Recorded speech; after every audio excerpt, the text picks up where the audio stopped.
J'aime photographier les gens, l'humain, mais je les situe dans leur espace, et qui est ici l'hôpital ou les unités de soins.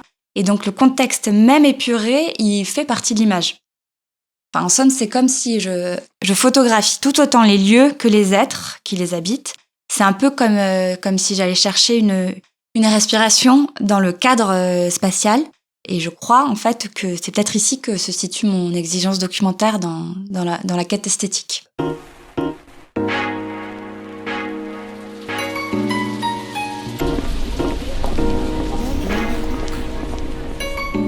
Bienvenue dans L'Œil Écoute, le podcast indépendant qui analyse notre rapport à l'image photographique et l'évolution du médium à l'heure de la suprématie du numérique et du digital.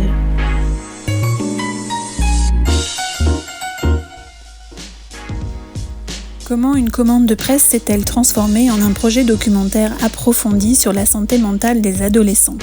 C'est ce que raconte la photographe Claire Delfino, interrogée par Yannick Le Guillanton. Pendant 6 mois, au sein d'une unité pédopsychiatrique bordelaise, elle a porté une voix douce et un regard dénué de tout sensationnalisme sur les souffrances psychiques de ces jeunes de 11 à 17 ans, accueillis pour des pathologies souvent complexes. Mineurs, ils ont accepté d'être photographiés et de laisser ainsi leur fragilité prendre tout l'espace du cadre qu'elle seule définit. Les portraits qui en résultent offrent leur vérité nue.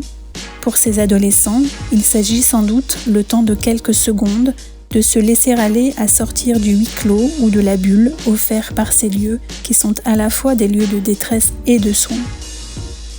Chaque image dit la possibilité d'une fenêtre qui s'ouvre, d'un apaisement.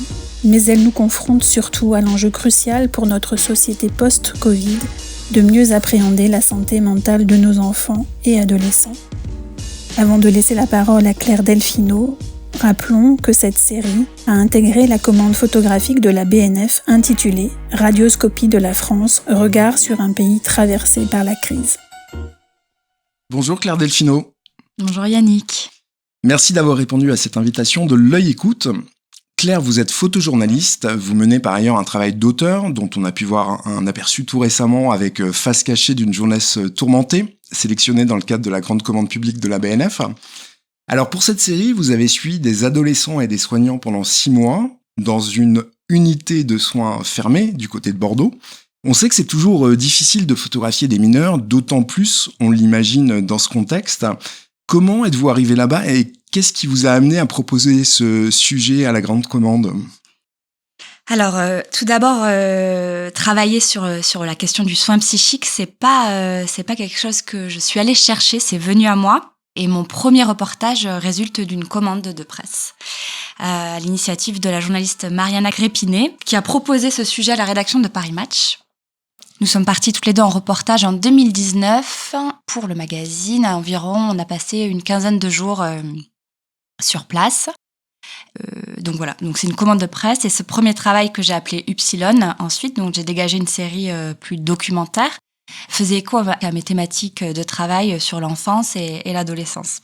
J'avais déjà abordé précédemment dans une série sous le prisme de la construction de la féminité chez les petites filles et les adolescentes. Mais ici, à Upsilon, ma première fois à Upsilon, je crois que ce qui m'a interpellée, c'est la souffrance qui touche ces jeunes et comment la photographier, comment révéler ces lieux où la souffrance est accueillie sans jugement. Vous l'avez précisé, je crois, la date du reportage d'Upsilon, c'était juste avant le confinement, en fait. C'est-à-dire que pour la commande de la BNF, vous êtes tombé dans le confinement ou après le confinement ? C'était juin 2019 pour être exact. Donc le confinement, c'était mars 2020. C'est ça, ouais. C'est ça. Et quand la BNF a ouvert son projet, j'ai postulé en 2021 pour commencer mon documentaire en 2022. Donc oui, 2 ans après le confinement. Et pour être tout à fait précise, cette unité commençait à avoir absorbé à ce moment-là tous les flux terribles de cette période chez les enfants. C'est-à-dire qu'ils venaient pas forcément avec un symptôme, un trouble, mais une accumulation. Donc en effet, une autre je sais pas si c'est une typologie de soins, mais en tout cas, oui, encore plus de besoin de soins et de présence des soignants. Et c'est vrai que j'ai pas retrouvé tous les mêmes troubles ou les mêmes pathologies. Les troubles avaient changé et s'étaient empirés, augmentés, pour le dire plus franchement. Je me suis toujours dit que je voulais y retourner, que je voulais y travailler de façon plus libre avec mon écriture et de prendre le temps. Et c'est vrai que quand la BNF est arrivée, j'ai saisi l'occasion et j'ai recontacté le professeur Manuel Bouvard pour monter ce nouveau projet. Alors, dans ces images que l'on peut voir de façon plus développée sur votre site internet, puisque pour la grande commande, comme tous les photographes, vous aviez 2 images, je crois, qui étaient accrochées sur le site François Mitterrand. Donc, dans ces images, il y a une certaine quiétude, des éclats de rire, même si l'on voit parfois ces atos plongés dans une forme d'introspection, de mélancolie, d'ennui, parfois peut-être. Est-ce qu'avec ce travail, l'un de vos objectifs n'était pas de déconstruire nos idées reçues sur la souffrance psychique, sur la psychiatrie ? La pédopsychiatrie, c'est vrai, c'est selon moi une réalité ignorée et méconnue. On a toujours une représentation désuète ou obsolète de la maladie mentale. On pense toujours folie, asile. Cette représentation continue d'habiter notre imaginaire collectif. Et c'est vrai qu'en plus, on est plutôt dans notre société focalisée sur la santé physique, dont l'appréhension est beaucoup plus facile et aisée, et relègue la santé mentale à l'arrière-plan. J'espère participer à donner à voir cette réalité dans sa pluralité et proposer une nouvelle représentation sans sensationnalisme. Quelque chose auquel je tiens plus que tout, c'est à donner à voir des visages pour incarner ce sujet qui est souvent montré de dos, où les visages sont floutés, encore plus pour les enfants. Oui, ce qui est un peu un impératif la plupart du temps dans les demandes d'autorisation qui sont formulées auprès des structures. Oui, complètement. Donc, comment vous avez réussi à surmonter cette difficulté ? Eh ben, en fait, on met en place tout un process avec l'hôpital.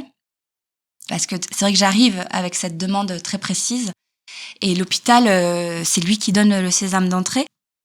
Et le fait que les soignants portent le projet et la volonté de montrer leurs soins, leur travail, on définit ensemble un cadre qui se concrétise par un contrat avec lequel je préserve la confidentialité aussi du secret professionnel médical. On met en place un dispositif d'autorisation de droit à l'image pour les majeurs et pour les mineurs aussi. Et voilà, je tiens vraiment à montrer les visages et chaque personne photographiée a donné son accord. Alors, évidemment, il y a des gens qui refusent, que ce soit des enfants, des parents ou des soignants. C'est une question sensible parce que les soignants protègent les enfants, et ils ont à juste titre, évidemment. Et les enfants sont dans un moment de fragilité.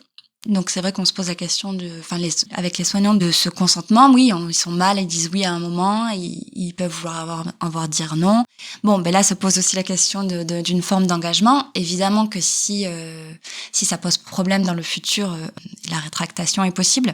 Mais en tout cas, dans ces autorisations, je n'associe, à aucun nom, aucune histoire, aucun parcours, aucun trouble à un enfant photographié. Ça, c'est une condition sine qua non à laquelle je tiens.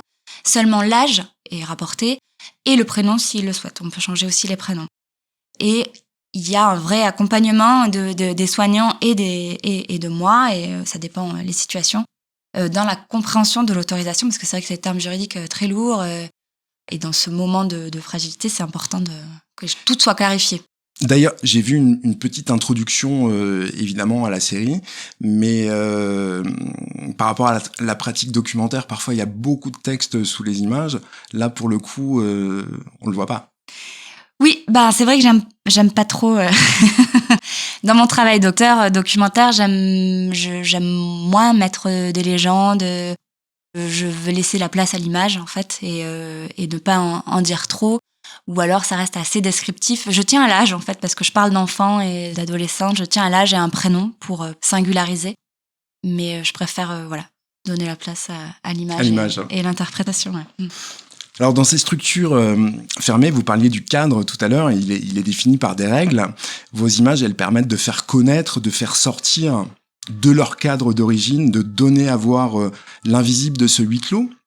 Est-ce que la question du cadre de vos photos, il vous a aussi posé question ? Oui. Parce que vous travaillez dans un cadre évidemment fermé. Alors le cadre est fermé, il y a à la fois les bâtiments hospitaliers, on voit une sorte de cour, je crois, enfin un espace en extérieur. Donc vous étiez aussi vous-même limité par le cadre. Oui, alors limité ou en tout cas, oui, contrainte, mais dans une contrainte positive, je dirais. En effet, le huis clos dans cette série Face cachée d'une jeunesse tourmentée m'a posé question parce que je n'ai qu'un seul lieu, mais en fait, il se trouve que j'ai plusieurs lieux dans cette unité. Ce qui est intéressant, c'est vraiment une bulle dans une bulle, comme une poupée russe, parce qu'il y a la société, enfin, il y a la ville, il y a l'hôpital et il y a l'unité. Et même au sein de cette unité, il y a 2 unités, une qu'on appelle l'unité de soins conventionnels et une autre de soins aigus, qui correspond à un accueil plus petit de 5 lits, donc 5 adolescents. Et l'autre, qui est juxtaposé, qui comprend 15 lits. On parle en termes de lits à l'hôpital. Mais je dirais que le cadre photographique, certes, il porte question, mais il répond à mon point de vue, qui est de mettre l'humain au premier plan et non sa maladie ou ses symptômes. Une fois que j'ai appréhendé les lieux, je cherche ma place physiquement au sein du groupe que je vais photographier. Je ne cherche pas à me faire oublier. Ça, c'est important ce que vous dites. Il y a parfois des connexions entre vous, on le sent dans vos images, et parfois, en fait, la vie se déroule et vous êtes témoin de ce qui se passe devant vous. Donc vous êtes présente, en fait. Oui, je suis présente. Je ne veux pas me faire oublier, mais je veux faire partie de ce qui se passe en tant que photographe, en tant que qui je suis. Et du coup, ma présence, elle n'est pas attendue en tant que photographe dans ces lieux. Et donc, ça provoque inévitablement quelque chose. Ce qui est marrant, c'est que pas la même chose chez les soignants, pas la même chose chez les enfants. Et à la fois, il y a des moments, puisque en effet, c'est au long cours, j'ai passé environ 6 mois, à raison d'1 semaine par mois dans cette unité. Et ben oui, alors je dirais pas qu'on m'oublie, mais on a l'habitude de ma présence. Bien sûr. Donc, dès que j'arrive, en fait, j'arrive avec mon appareil photo. Voilà, je signifie qui je suis. Alors après, c'est un casse-tête chinois parce que, en effet, j'ai pas les autorisations de tout le monde, mais ça n'empêche pas de se rencontrer, même si certaines personnes ne souhaitent pas être photographiées. Et au cours, en fait, de ces 6 mois, évidemment, pour ce qui est des enfants, il y a eu de nouvelles entrées. Donc, il y en a certains que vous revoyez, il y en a de nouveaux. Donc, finalement, c'est aussi un nouvel apprentissage pour se connaître l'un et l'autre. Ouais, complètement. En fait, c'est le fait que ça soit discontinu dans le sens où c'était 1 semaine par mois. Donc, en effet, d'un mois à l'autre, je retrouvais pas forcément les mêmes ados. Parfois si, parce que l'hospitalisation était plus longue. Des fois, ça sautait 1 ou 2 mois et c'était pas un bon signe parce que ça veut dire que ça n'allait pas mieux, donc ils étaient réhospitalisés. Et les soignants, qui sont très très nombreux dans cette unité, il y a un roulement en fait. Donc en effet, il y a presque des fois où je redécouvrais des visages et donc il fallait à chaque fois refaire preuve ou montrer patte blanche ou dire pourquoi j'étais là. Donc c'est assez intense comme immersion. En fait, chaque situation demande des ajustements en fonction des scènes auxquelles je participe, que ce soit une personne, un duo, un groupe. Enfin, à chaque fois, il faut que je trouve ma bonne distance. Et c'est vrai que c'est un sujet... En photographie, il est majeur, oui. En photographie et en santé mentale aussi, je dirais, la question de l'objet de la souffrance, à quelle distance la photographier, la mettre. En fait, moi, je suis pas du tout à l'aise avec les cadrages serrés. Et j'aime photographier les gens, l'humain, mais je les situe dans leur espace, qui est ici l'hôpital ou les unités de soins. Et donc, le contexte même épuré, il fait partie de l'image. Enfin, en somme, c'est comme si je photographie tout autant les lieux que les êtres qui les habitent. C'est un peu comme si j'allais chercher une respiration dans le cadre spatial. Et je crois, en fait, que c'est peut-être ici que se situe mon exigence documentaire dans la quête esthétique. J'aime photographier les lieux et qui viennent eux-mêmes donner des respirations à la série, à la narration. De l'image, de pas être tout le temps sur l'humain. Ça fait des transitions aussi entre les différentes scènes, les différents moments de la journée, tout simplement.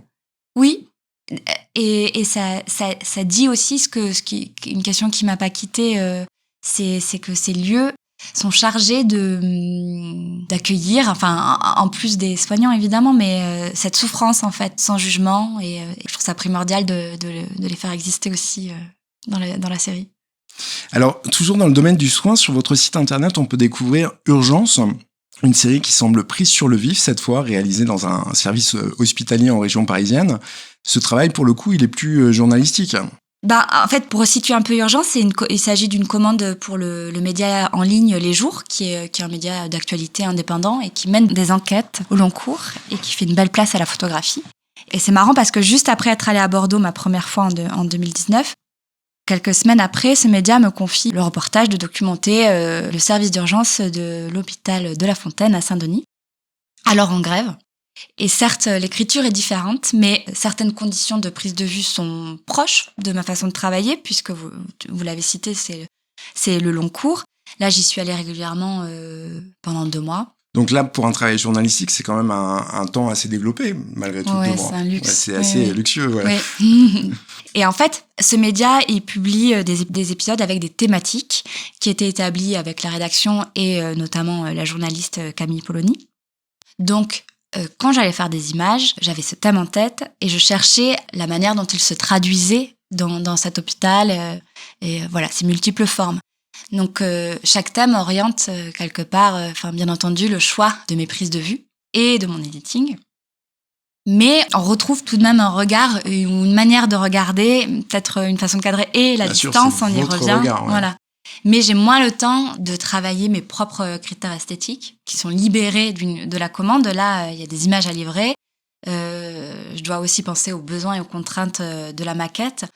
Par exemple, pour le magazine Paris Match avec qui je collabore régulièrement, le lecteur entre dans le sujet et dans la narration par l'image. L'image a autant d'importance que le texte. Hein. Et donc, quand je pars en reportage pour eux, je pense forcément, systématiquement, à une image d'ouverture qui correspond à une double page. Et donc, il y a un titre, un chapeau, et donc qui influe sur mon cadrage, puisque voilà, je pense l'image en fonction d'une ouverture et d'une maquette. C'est une contrainte que vous n'aviez pas avec la BNF. Aucune, ouais. Alors, l'enfermement, l'aliénation, ce sont des thèmes récurrents en peinture, en littérature, qui ont aussi intéressé bien évidemment les photographes comme Diane Arbus, Richard Avedon, Raymond Depardon ou Paolo Nozzolino que j'ai interviewé récemment. Votre travail, il est radicalement différent de ce qu'ils ont pu faire. Est-ce que néanmoins, vous connaissiez le travail qu'ils ont fait spécifiquement sur ces sujets ou est-ce qu'ils vous ont inspiré dans votre démarche ? Alors, j'ai choisi, en fait, de ne pas me nourrir, a priori, des photographies sur ce sujet. Donc, je connais évidemment certains de ces travaux, mais je préfère laisser libre cours à mon imaginaire visuel, toujours à partir du réel et du lieu que je photographie. Mais les beaux noms que vous me citez, ils sont... Qui sont pas des gens de votre génération, parce qu'on ne l'a pas précisé. On peut dire votre âge. Oui, j'ai 40 ans. Vous avez 40 ans, donc ce sont des gens qui appartiennent à d'autres générations, puisque en fait, on a plusieurs générations qui sont citées ici. Oui, et donc qui ont photographié une psychiatrie d'une autre époque. Et une chose importante que vous disiez tout à l'heure, qui ont photographié, à ma connaissance, des adultes, alors que vous vous intéressez plus à l'enfance. Ouais. Exactement. Le monde de la psy adulte, je le connais pas, je l'ai jamais côtoyé. Et c'est vrai que ma thématique, c'est plutôt l'enfant et l'adolescent. Et donc, je pense aussi que les visages adultes sont encore plus marqués que les visages d'enfants, même si certains enfants sont très marqués.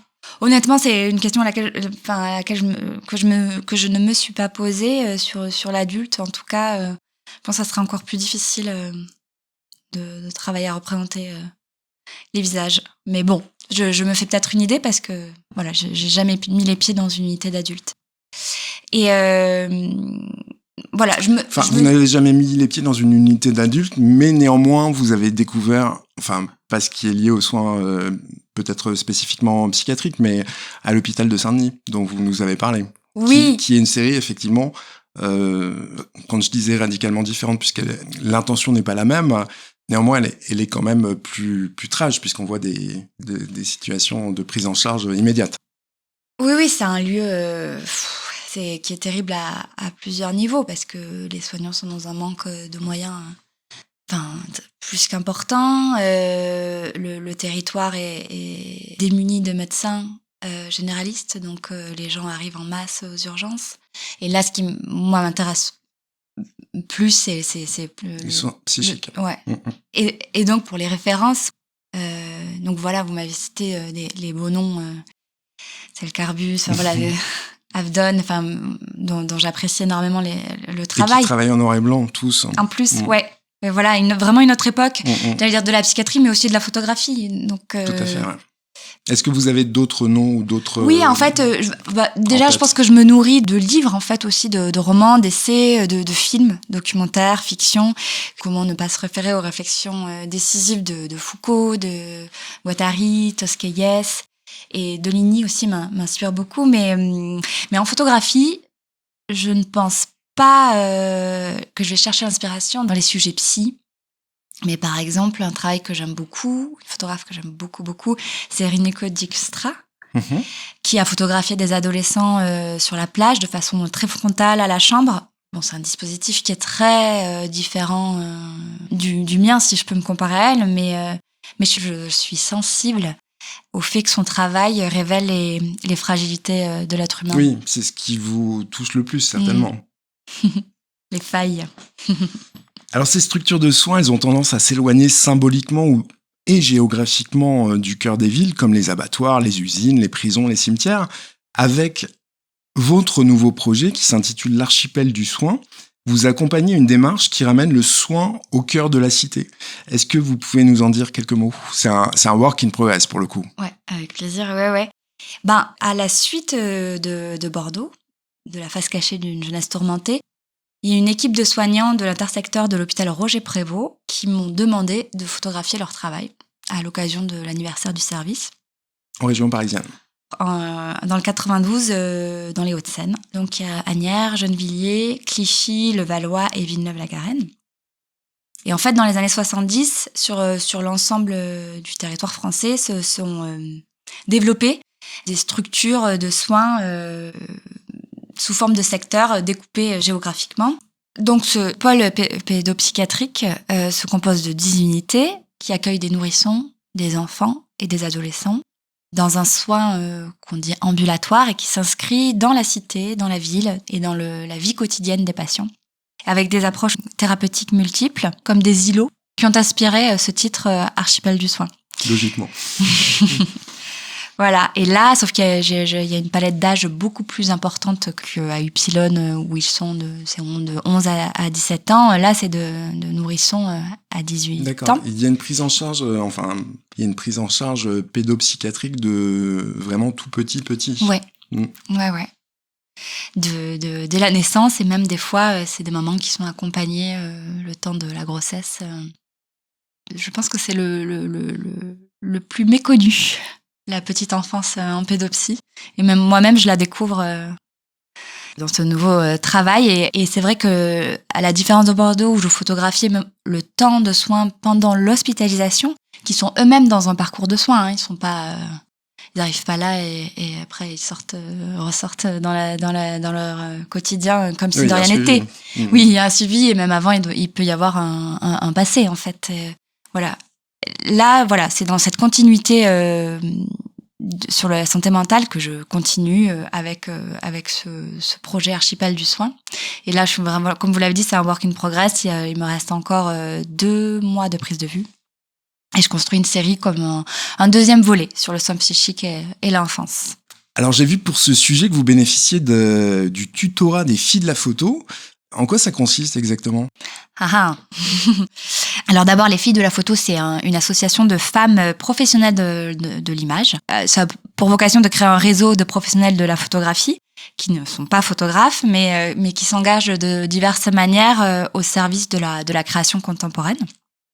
Elles ont créé l'Observatoire de la mixité femmes-hommes dans la photographie, qui a donné lieu, qui a montré la disparité qui existe entre les hommes et les femmes photographes dans leur parcours de reconnaissance. Les collections, notamment, aussi. Alors après, je connais pas tout les détails, mais là, pour le coup, vous parlez peut-être aussi plus de représentation, de salaire, de choses comme ça. Exactement, voilà. Et elles ont créé ce mentorat qui est un accompagnement pendant 15 mois par 2 marraines. Un accompagnement sur un projet et sur la carrière aussi, de façon plus globale. Et donc, j'ai la chance d'être accompagnée par Magdalena Herrera, qui est directrice artistique, anciennement chez National Geographic et Géofrance. Et Christine Leblanc, qui travaille dans l'agence de publicité Bonjour Paris, en tant que client partner, et qui a collaboré aussi sur le projet Anonymous Project. D'accord. Voilà. Et en fait, c'est un prix pas comme les autres, puisqu'il n'y a pas d'enjeu financier, mais c'est un soutien précieux et humain au long cours pour les femmes photographes.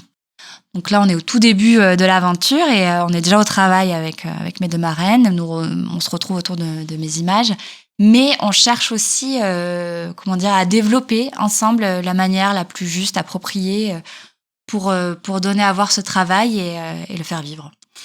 Il n'y a pas de soutien financier, mais néanmoins, je crois qu'il y a une expo à la clé. Alors, il y a une expo, j'ai peu d'infos, mais en 2025, lors du Festival Photo Saint-Germain, dans le 6e, D'accord. à Paris. Donc, on devrait voir en fait ce travail l'année prochaine. Oui. Alors, en m'intéressant à votre travail, j'ai découvert une autre de vos séries, dans laquelle vous interrogez les codes de la féminité imposés aux petites filles dès leur plus jeune âge. Et j'étais intrigué par le titre que vous lui avez donné, Lilith, qui est une figure multiple dans la culture juive. Pourquoi est-ce que vous avez choisi ce nom ? C'est un nom qui est venu, un titre qui est venu tardivement. Et je pense que Lilith, en fait, c'est un hommage de façon littérale à la première femme, à la femme originale.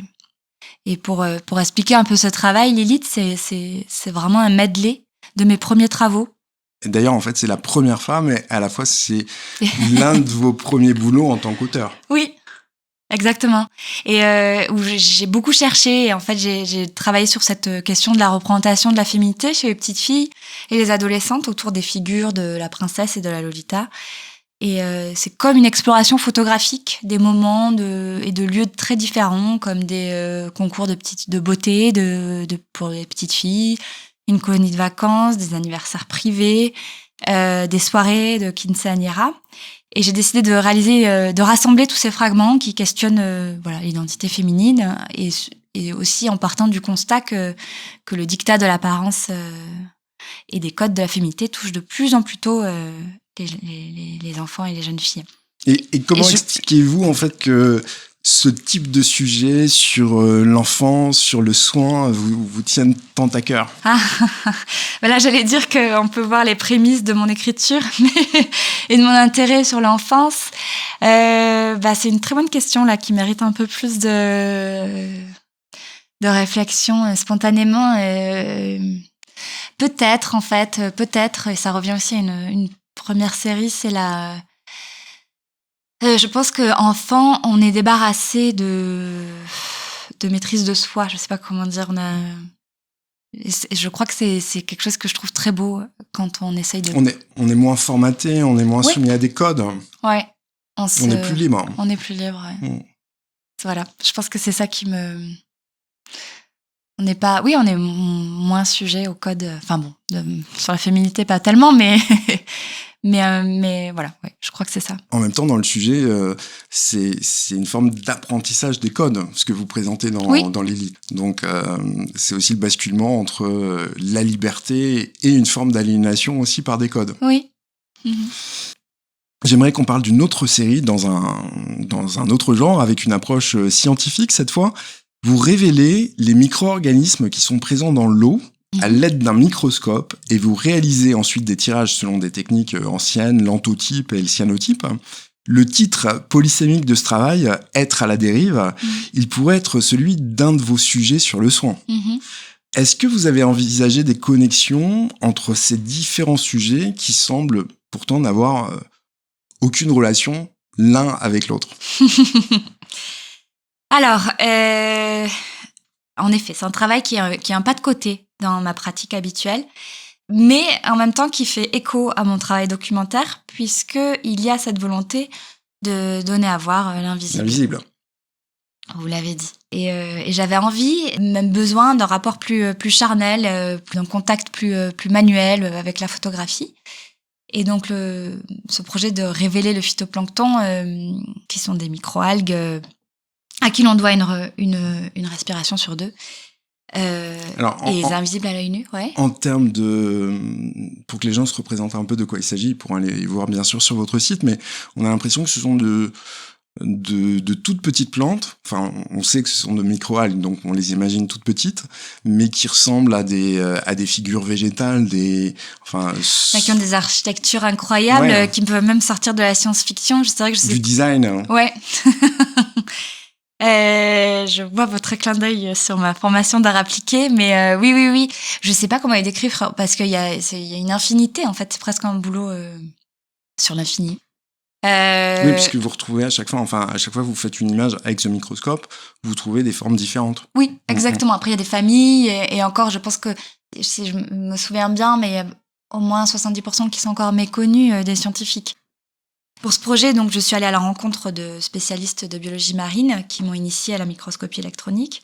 Et donc, c'est ce procédé qui me permet de capturer les micro-organismes et d'obtenir une image que je transforme ensuite en cyanotype ou en anthotype, qui sont des procédés aux prémices de la photographie. Le cyanotype, c'est un tirage avec lequel on obtient une couleur bleu de Prusse.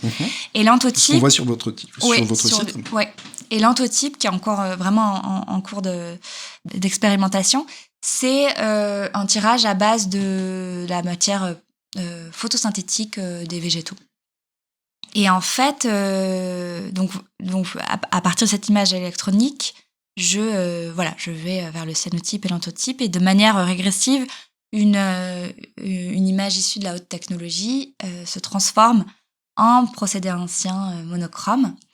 Et donc, il y a aussi toujours cette démarche documentaire, et même là, plus scientifique. Et je crée un atlas d'algues. Dans le jargon scientifique, on dit atlas, c'est comme un catalogue d'algues invisibles. Un peu comme un herbier. Oui, un herbier aussi, ouais. Mais sans photo, puisque l'image est issue du microscope, mais avec des codes plus plastiques qui interrogent les origines du vivant et les origines de la photographie. Je crois qu'aujourd'hui, le travail plasticien est une façon d'interpeller par l'émotion. C'est donc une volonté de votre part de glisser de la photographie documentaire à la photographie plasticienne. En tout cas, peut-être de mener de front deux types de représentations, deux types d'images qui n'ont pas grand-chose à voir en termes de rendu, en tout cas. Oui, en termes de plastique, en effet, d'esthétique, qui n'ont rien à voir. Et à la fois, il y a quand même une quête similaire, comme on disait sur l'invisible, mais pas que, parce qu'en effet, ce titre « Être à la dérive », être, je précise, au pluriel, parce que comme être humain ou comme être... et cette dérive aussi, parce que le phytoplancton dérive en fonction des courants de l'eau. Et il y a évidemment un écho à la dérive du bien-être ou de la souffrance, à la santé psychique.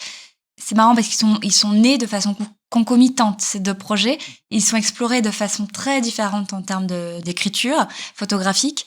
Et j'espère, je sais pas quand, en tout cas je vais y travailler à ce qu'ils se retrouvent, à ce qu'ils fassent dialogue. C'était peut-être aussi une façon d'échapper un peu à la lourdeur des sujets que vous pouvez traiter, puisque j'imagine que parfois ça doit être compliqué de rentrer chez soi après une journée dans un centre fermé ou pas fermé d'ailleurs. Exactement, ça venait créer mes respirations à moi, débarrasser de charges un peu lourdes. Enfin, quelque part se pose la question dans ces projets, comment prendre en charge la question émotionnelle du soin psychique. Et c'est vrai que la première fois à Upsilon, ça a été la moins facile. C'est la première fois en fait que je découvrais autant de souffrances si intenses et toutes concentrées dans le même lieu. Mais cette première fois, nous étions 2 avec la journaliste, ce qui permettait d'échanger et de mettre à distance l'objet, la souffrance. Et je me souviens avoir pleuré le soir dans ma chambre d'hôtel, mais pour évacuer, il y avait un truc assez sain qui se passait. Et c'était la première fois que ça m'arrivait en reportage. Et finalement, le soir, j'éditais quasiment tous les soirs. Et finalement, je crois que les images me redonnaient confiance et me rassuraient parce qu'elles me rappelaient concrètement pourquoi j'étais là, ce que je devais faire. Et lors de mon 2e séjour, le professeur Manuel Bouvard et certains soignants s'assuraient de mon bien-être sur cette question. Et c'est un précieux soutien.